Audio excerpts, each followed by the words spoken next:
Let's get on with this, shall we? Because we've got guests, singular, and the big conversation that we're going to be talking about tonight has to do with the topic we covered last night around the new curriculum. We should all be celebrating this because, of course, according to David Seymour, they've finally gotten rid of the Marxist ideologies in the curriculum subjects of primary school. So no more Marxism in primary school, Whānau.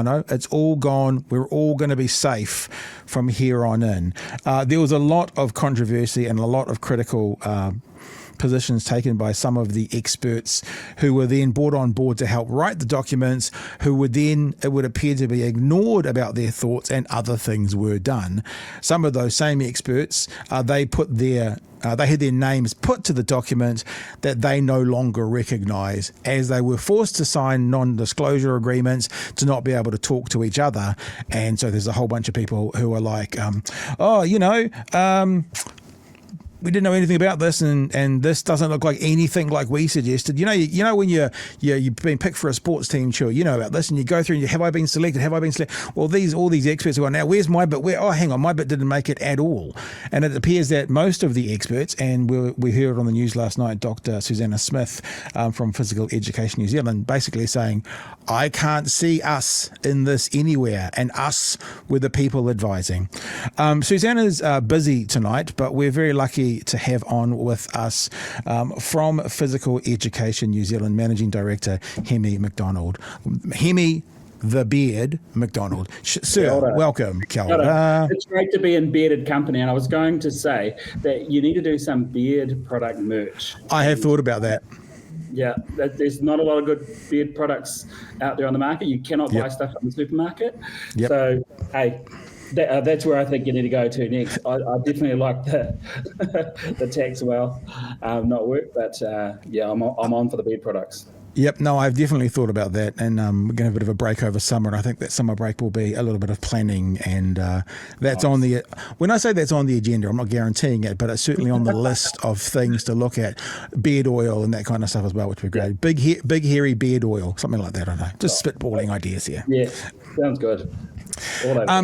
So Heemi, Suze was on the news last night talking specifically around the physical education part of the curriculum, and I thought we all looked at that and went, holy crap, what's going on here? It's like going to see the doctor telling you what's wrong, then going to the chemist and the chemist giving you something completely different despite what the doctor's just said. It's like the experts have said XYZ and these guys have printed ABC. So we thought maybe what we could do is go to one of the areas, and your physical education, health and PE. Physical education will still involve movement patterns, activities, games and sports. Health education, which we're not going to talk about so much overall. And to kind of look at maybe what the curriculum is now, maybe have a look at, is the current curriculum fit for purpose? If not, what needs to change? And then have a look at what the government is proposing. So why don't we start with, and listen, Whānau, remember, we're just talking PE, physical education, because that's what Heemi's a part of, but hopefully this will give us a bit of an understanding as to maybe what some of the other curriculum areas are thinking about and thinking through as well. So point there. I mean, sorry, just to jump in there, you touched on a good point around the health and physical education part, because really as a starting point, what people probably don't know, but what happens in practice at the moment is that health and physical education is interconnected. Yeah. They work together. And I can't speak to the health content, but what I can say is that in what we're seeing at the moment, it seems to separate the two. So, their well-being elements, the whole water, which isn't there, those things are seen as something that might be taught in isolation from the physical activities or experiences kids will have. So it is an important piece of the puzzle, but the NDA kind of experience and the way in which the process is unfolded has prevented people from talking to each other. That's basically it. So even within our own kind of learning area, so for people who might not understand how that curriculum works, it's a single learning area with multiple parts that work together. we haven't been able to talk to each other under NDA arrangements or the process for development. So it's been one of the biggest struggles as you've kind of gone through this. And I think what you're seeing with the likes of Susie's response and the response from others is this kind of blindside effect, is that, the doctor told us one thing, but we couldn't tell anyone that's what the doctor said. And then the prescription was secret. So when you got to the chemist, you did get delivered something.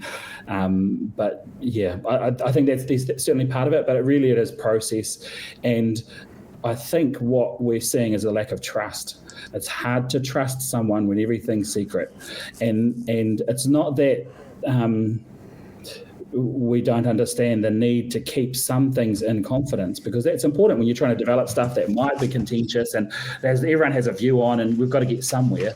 But it hasn't felt like an open, transparent process of consultation with the community. And you certainly don't want to walk out one day and at 9 a.m.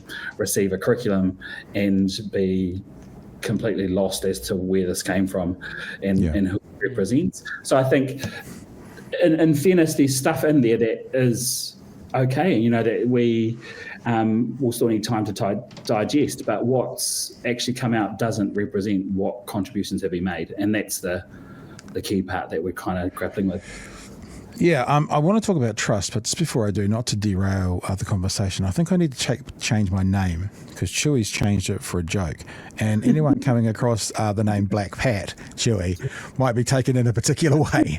So just going to put it back to Pat for now, just in case. Just feel acute. We understand Chewie's on dial-up. This is Yes. No, I was going to say the thing about trust, it's like, the other option, right? You're talking about they don't trust. The other option is they don't care. The other option is like, it's my way or the highway. So it's got nothing to do with trust at all. It's like, Seymour, as I said, literally called it Marxist ideologies. So they're just like not caring, and they're just going to do what they want anyway. There's a certain amount of rage baiting going on, and I think that's really just unhelpful for everyone. What it also kind of leads to is kind of like the demonizing of the profession, to say anything that a teacher is unhappy about in this process is really just a reflection that they're unhappy with the government or things like that. But there is stuff that is emerging that can be damaging for our young people, and that's really the challenge that we're kind of grappling with, is how do we proactively have a conversation with a system that isn't working for the sector, where there's justifications about why it's the way it is, and you just got to trust it and keep going, when there's really an erosion of trust. And that's what we're seeing, is that we can't talk to each other, we can't talk to our experts that may be reviewing or advising. And so when we think about what's hitting the ground, what you're seeing is an exposure event. We're being exposed to what's being written. And when you have things like, I think Pauline Cleaver in the press this afternoon or this evening wrote that the curriculum was written, this kind of speaks to part of the challenge. Cleaver said the curriculum was designed and written by New Zealanders, but Australian educational consulting company Learning First was hired to provide advice on writing clear and specific content across the curriculum. So there's this term writers, and I'm sure you'll both kind of appreciate that there's a different way people will view writers. And in the way in which it's being presented, it's disingenuous. It's not that our contributors or our reviewers have actually written that curriculum. It has been written by the Ministry of Education, and the Ministry of Education has made decisions, and those decisions have isolated the community, and they've surprised the community, and they've caught everyone off guard, because that's not what we saw coming. And I think that's the reaction we're getting, not just from ourselves, but from other groups, is this process problem. It's not that people don't want to be at the table, because that's what everyone's saying, is they want to help contribute to a curriculum that reflects our people, our children, our aspirations for the future, but we're kind of being locked out of that. So that's, I think, what's at the heart of some of the stuff that's going on at the moment. There's criticisms of the stuff that's in the curriculum, and some of it is, when you read it out, it sounds archaic, because it is. But the sector is being drawn in, I think, and certainly from our experience, we've been drawn into having a conversation about that, instead of having a conversation about how do we get back around the table in a meaningful, real way to have open consultation about this. This is going to affect our kids for the next 20 or 30 years. We're not talking about next year they can fix it and tweak it. This is not how this works. And so the risk is high, the trust is low, so you have a perfect storm of concern, worry, and really not knowing where to go next. And we can't get caught in a loop that's unproductive. We need to actually make some change, but how do we get people back into the conversation? Yeah, there is also a huge irony here that I don't know if anyone in the media has picked up on yet, how this government was talking about the teachers' strike and stuff being political, and now David Seymour is claiming that ACT is fully responsible for these changes in the curriculum, meaning it's political. Chewie, sir, jump in. I love that it's always a comment from David Seymour that just shows that when he doesn't know what Marxism is. It's just, that's Marxism, I don't like it. It seems to me that with the local input from educators into this, it's got local people's names on it. They probably did hear some input into it, and then along comes this outside consultation group, changes everything, leaves people's name on it. Do you guys think that you've kind of just been used as a cover, a fig leaf for an ideological change to the curriculum? I think that really is at the heart of how it feels. Whether it's the reality, it's hard to know, because the conversation is not transparent. So it does feel as though it's an experience of kind of, you've been invited in, but only so far in, and we only trust you so far. And then at some point something changes, and all of a sudden we're going to just take a pivot or a U-turn and do something that we wanted to do all along. So it's hard to I guess articulate that. But what we do know is, from a PE perspective, at least I can speak to that, the PE curriculum was internationally recognised. In the 1999 version of the PE curriculum was internationally recognised by UNESCO and the IOC for its innovation and holistic vision for learning. So we know we've got a world-leading curriculum. We know we've had a world-leading curriculum. That doesn't mean that we didn't think change was important and that we needed to do some strengthening, but it's the way in which that's occurred that has led to all of those kinds of feelings. Whether they are the reality, we can't get straight answers. And that's really what we need. We just need someone to speak openly and transparently about what's happening, why it's happening, and then what can we do to fix it, because it's not there yet. It's not that we don't want to do it. It's just not there. And being used as a cover doesn't feel good for anybody. When you say it's world leading, that implies to me, maybe I'm being a little bit too all-encompassing, but if something's world leading, it doesn't need big changes.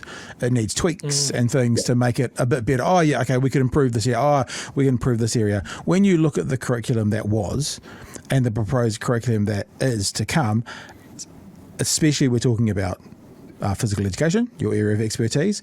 Is it tweaks? Is this one of the areas that's kind of got through without too much of a change? Is there significant change? And what is it if there is?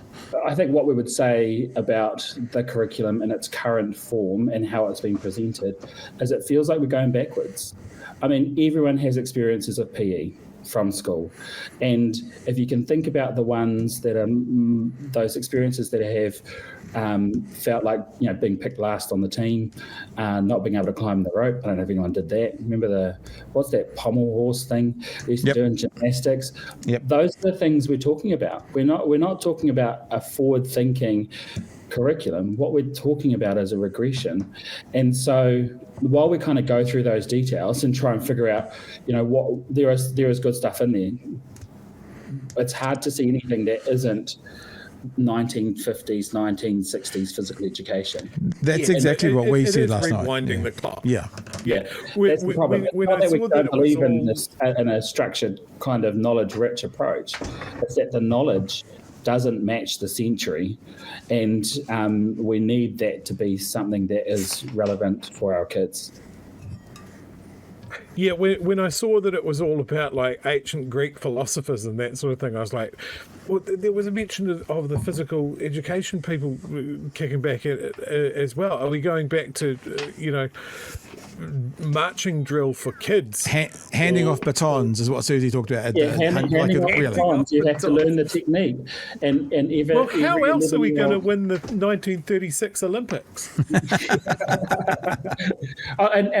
There's going to be examples of that across the curriculum, and I think that's where the consultation should work those things out. The problem is, how do we trust the consultation process, and how do we get back to the table? Because at the moment, it's submit your feedback, and we'll fix it based on some criteria. Well, we don't know what that criteria is. We don't know who's writing the senior curriculum, for example, which is due out in term 1 next year. So that's another piece of the puzzle that's kind of circulating in all of this. And so it's not so much that we're unwilling to cooperate. We actually want to do that. We just don't know how in the current state that this curriculum consultation and development process is in. So we would say that is in the ministry's hands to sort that out. Come back to the table, come back to the associations. Don't require NDAs for everything. There's stuff that is commercially sensitive, fine, do that. But developing a curriculum shouldn't require the level of NDAs that we've had to prevent conversations that are actually designed to help develop a robust future thinking curriculum, not one that's grounded in 1950s or the 1960s. So if I could put on my conspiracy hat for a little bit, if the public education system is going backwards, is this another way to make charter schools look new, exciting, and innovative? It's certainly one of the dichotomies that we're seeing at the moment, which is really, I don't know how to describe that. It's odd. But, like on one hand, we've got this, work with the kids, deliver learning that's personalised and individualised and meets their needs, and build a charter school doing that. At the same time, we're saying, actually, they don't need all of that. What they need is a rigid set of knowledge or content that will help them to all succeed. So it's really difficult to actually make sense of that. The Associate Minister is saying freedom, flexibility, do what you want, don't worry about the curriculum. The Minister is saying the curriculum is going to fix and solve the problems that we've got in education. So it really is nonsensical, is the only way I can describe it. Whether it's engineered, I'll leave that to the conspiracy theorists of us out there. I don't know enough to know, but what I do know is that it's really difficult to have a rational conversation when you've got those two types of dialogues going on at the same time. Sorry, you go, Chewie. I'm just going to yell at my dog. You're going to yell at your dog? Yeah, I just did. Well, I told her to lie down. I'm not going to electrocute her. Not going to zap her. Numbers. No, not at all. So where to from here? So you haven't quite said it as bluntly as this, Heemi, but I think what I'm hearing is, how do you trust the system from here on in when, for example, they've done everything they can to avoid submissions and having to be responsive to submissions if you look at treaty principles bills or regulatory standards or anything like that. So why is this going to be any different? Because at the moment they have a track record of going, yes, you can submit. What? 98.7% of you said this? We're going to do it anyway. But where to from here? The submissions are coming from you guys. Is the public able to get involved? Where to? What do we do next? Yeah, I think there's always ways to get involved, and apart from the stock standard, like write to your local politician. I think part of the challenge is that on the surface, some of this stuff looks good, And it's not so much the surface level stuff, it's the stuff in behind it, it's the system level stuff that's causing, that's going to cause the harm. And that's the tricky part, is how do we help the general public, everyone else who's not knee deep in curriculum development like some of us, how do we help them understand that, what are your aspirations for your kids? What do you want for their future? How do you see that playing out? Can you see them in this? And if not, how do you speak up about that? You get on, talk to your local politicians, get in touch with the associations, the subjects that you might be interested in. They're all, they all have websites, they all have contact emails. Ours are really available. People can get behind it. I guess what we probably need is a system level response to this, because everyone going alone is one part, and you've seen that. I mean, everyone's kind of grumbling and these things coming out. But what we actually need is a system level response to say, we don't have much confidence at the moment.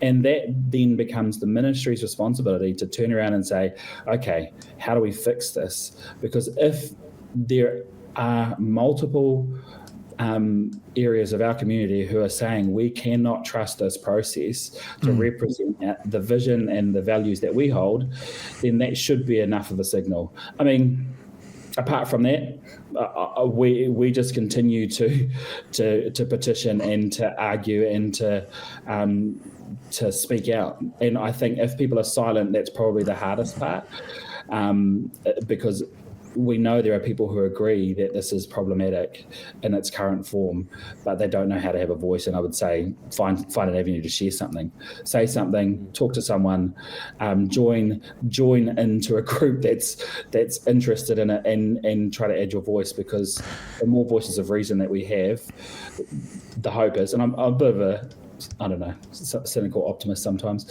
but I guess the message is, if there's enough of the community who are saying the same thing, surely something should change. Don't know if that was helpful or useful, but I think it's good talking about the voices of reason. That's why we bring people like you on, because that's not me and Chewie. Mm-hmm. That's not the world we live in. Being reasonable. I'm an insane person. Yeah. Okay. It was just thinking about it, and as we wrap up, this is the wrap up. Is like the thing, I guess, that those of us in the public looking from the outside in is when we hear, and I know I'm using a bit of a coverall, but all of the people who contributed towards this document are like, hang on, this is not what we said, and the government says this is exactly what the kids need. Then that fills up with concern, and that's what we need to keep an eye on it for. And these guys are going to, if these guys had a motto for their first 2 years, it would start with the word fast track and probably end with the word something like or ignoring the public's view. It's like it's what they're setting themselves up to do. So thanks for what you do. Thanks for being involved. Thanks for having me on. Thanks for that beard, and thanks for coming on tonight and sharing a bit of this with us. And I know that you're PE, but representing that section of the curriculum tonight, we're going to keep an eye on this, because this kind of just feels, on some levels, it feels like school lunches all over again. This government's just going to serve our kids shit and tell them it's gold lined whatever, it's grade A steak when they're giving them shit. So no, I appreciate them. I appreciate the opportunity, and thanks for the mahi that you're doing. I think the questions need to continue to be asked, and there are a lot of unanswered questions. So appreciate the opportunity, and thanks for all your work in this area too. And I'll fire you an email when we get that beard oil on the website. I'm in. All right, Dan, you can be our face. You want to be our face of it? You can be our face of it. Absolutely. Cool. All right, so Heemi is going to be our model for when we bring our beard oil on. Thanks, dude. All the best, and thanks for your work as well. Yeah. Ka kite. All right.